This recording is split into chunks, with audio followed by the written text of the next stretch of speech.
Baik, kita bertemu kembali. Sekali lagi Hani, tadi kalau kita dah bawakan perkembangan awal bersama dengan Mohan di KLIA tentang usaha untuk membawa pulang rakyat Malaysia yang berada di Iran melalui penerbangan khas yang disediakan. Ini merupakan satu inisiatif di bawah Kementerian Luar bagi memastikan rakyat Malaysia yang terjejas di kawasan seperti Iran itu dapat dibawa pulang segera, dan apabila dibawa pulang akan dikuarantin di satu tempat khas yang disediakan. Ya, jadi kita nak kembali semula bersama dengan Mohan Chenasami di Air Disaster Unit KLIA. Jadi apa agaknya gambaran yang terkini nak disampaikan? Kita terus bersama dengan Mohan. Yeah.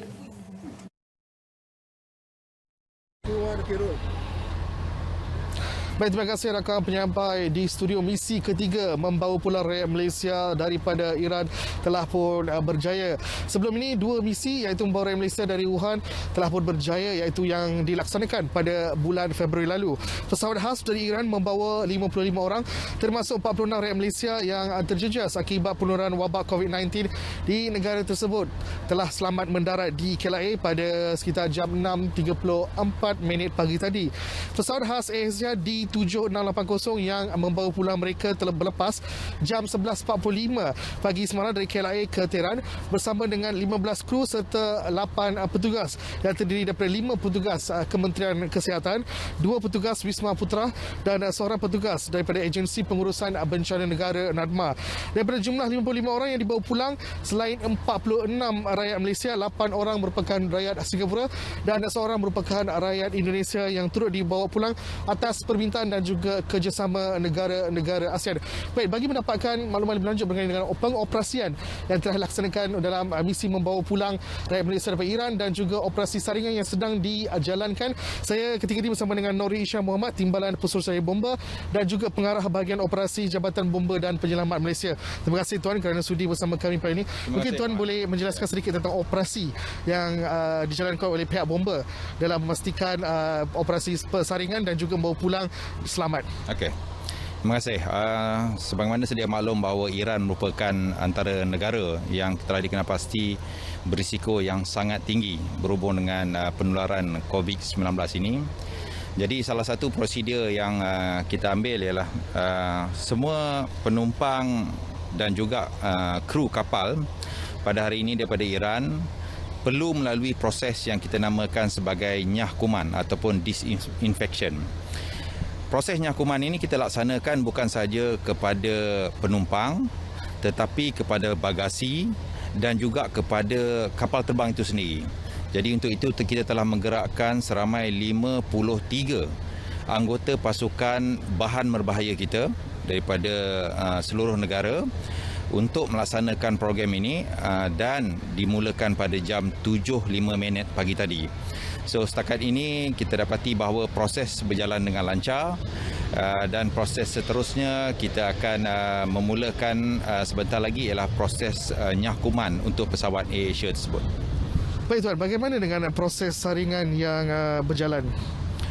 Proses saringan ini ada dua peringkat. Pertamanya ialah saringan ataupun nyah kuman yang dilaksanakan oleh Jabatan Bomba dan Penyelamat.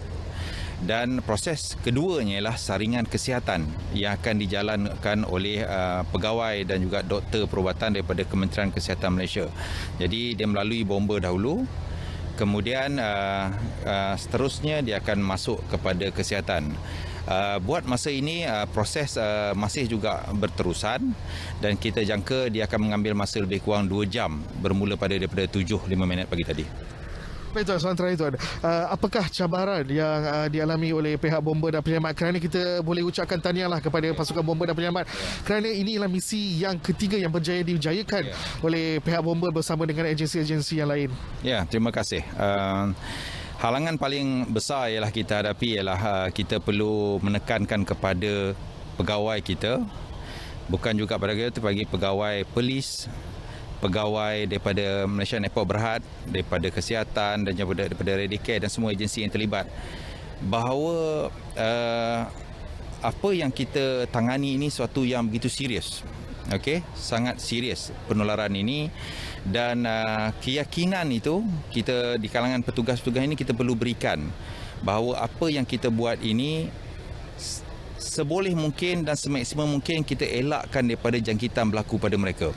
Jadi peringkat awal itu ialah pertanyaan yang sering yang perlu kita jawab, adakah pelindungan diri yang disediakan ini mencukupi atau tidak. Jadi kita berkoordinasi dengan Kementerian Kesihatan dan juga Jabatan Bomba dan juga jabatan-jabatan agensi lain yang terlibat supaya dapat memberi keyakinan kepada kita bahawa apa yang dilaksanakan pada hari ini, apa yang kita buat pada yang siri 2 yang terdahulu adalah selamat dan dapat mengelakkan diri kita insya-Allah daripada dijangkiti oleh COVID-19 ini.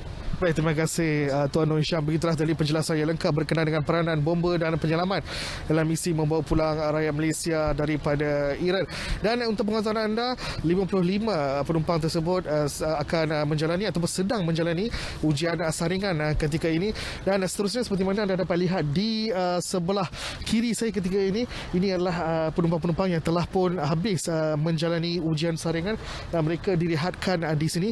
Dan selepasnya mereka akan dibawa untuk menaiki bas yang di mana anda boleh lihat di belakang saya ketika ini, dan mereka akan dibawa ke akhir iaitu di Negeri Sembilan dan akan dikuarantin selama 14 hari bagi memastikan mereka benar-benar bebas daripada wabak COVID-19. Jadi itu merupakan antara rangkuman laporan yang saya boleh berikan kepada anda. Ingatlah, anda perlu tinggal di rumah, anda perlu duduk di rumah, jangan keluar, dan anda pastikan anda terus menonton TV1 untuk mendapatkan maklumat lebih lanjut berhubung dengan misi ini. Jadi kita kembali bersama rakan penyampai di studio.